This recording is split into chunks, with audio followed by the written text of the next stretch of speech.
thank you all so much for being here today. I am Councilwoman Tameika Isaac Devine, and it is my pleasure to welcome you here today on behalf of the mayor, who will speak in a few minutes, and members of City Council, our city administration, for today's Go Red Columbia press conference. Each year on the first Friday in February is dedicated to National Wear Red Day, a day where men and women across the country are encouraged to wear red to raise awareness of the #1 killer of women, which is heart disease.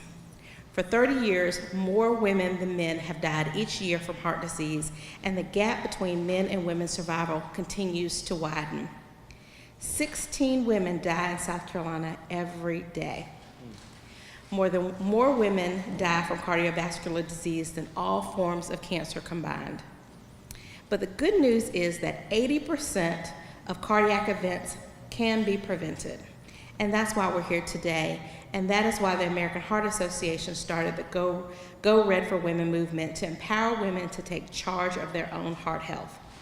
If we just learn to manage the risk factors under our control, our weight, our blood pressure, our cholesterol, physical inactivity, being overweight, a poor diet, smoking, blood pressure, cholesterol, and diabetes are all risk factors that we can control. And if we manage these risk factors, then that is 80% of the battle. And that's why the City of Columbia several years ago decided to partner with the American Heart Association to make this an effort of the city to make sure that we encourage women and men to take control of those heart factors. But be honest, we know that women, we tend to do everything and try and be everything to everyone, and sometimes we put our own health on the back burner. But we want to make sure here in the City of Columbia that women don't do that. They don't put their health on the back burner, but we understand that how very, very important it is to take control of that, because in order for us to take care of everybody and everything else, we've got to start first by taking care of ourselves. 1 in 3 women will die from cardiovascular disease. But Go Red for Women is a movement that starts with each and every one of us. We need to lead by example and make time to know our numbers. It is that knowledge that can save our lives. So I know we've said it before, but I want to say it again. There are 5 numbers that every woman should know. 1, our total cholesterol. 2, our HDL, which is our good cholesterol. 3, our blood pressure. 4, our blood sugar. And 5, our body mass index. Knowing these numbers can help women and their healthcare providers determine their risk for heart disease, and it is time for all of us to make sure that we know these numbers. There are some other things that we want to make sure that, although February is Go Red for Women Month, we want this to be something that we practice every single day of the year. And there are some other things that we want to make sure. We want to make sure that you understand your risk factors, and we talked about knowing your numbers. We want to also make sure that we take action to manage our numbers. Schedule visits with your doctor. Make sure that you are living a physical, active, healthy lifestyle, and make sure that you're working to improve your numbers if necessary. We also want to let you know the other things that the City of Columbia is doing to bring awareness around Go Red for Women. Starting tonight, City Hall will go red.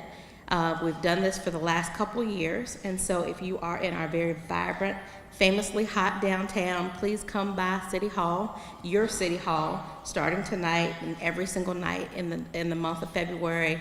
City Hall will be illuminated with red lights to show our commitment to making sure that we all know our numbers and take awareness.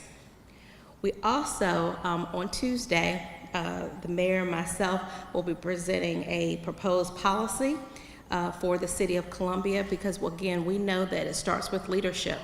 So in addition to the things that the city has done in the last couple years with our employee health clinic to make sure that our employees are living healthier lives and educated, with the Drew Wellness Center to make sure not only our employees but the citizens have access to a state-of-the-art wellness center right here in downtown Columbia.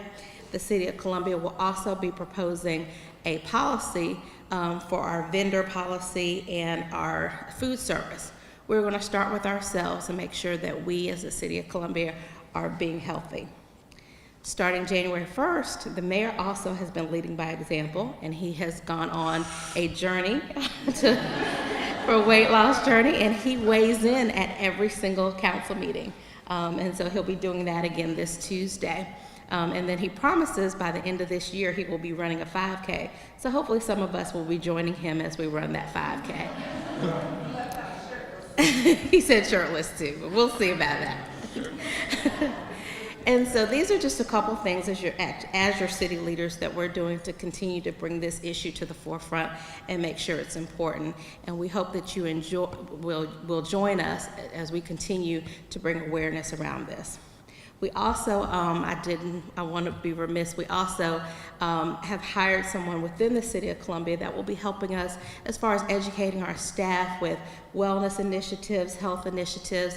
And so, Ms. Walker, if you would just stand up so everybody sees you. We have LaShawn Walker, who is going to be coordinating all of our efforts internally. And I want to welcome her to the City of Columbia and thank her. We hope other employers also take the lead as we have done to hire somebody to make sure that our staff is leading by example as well.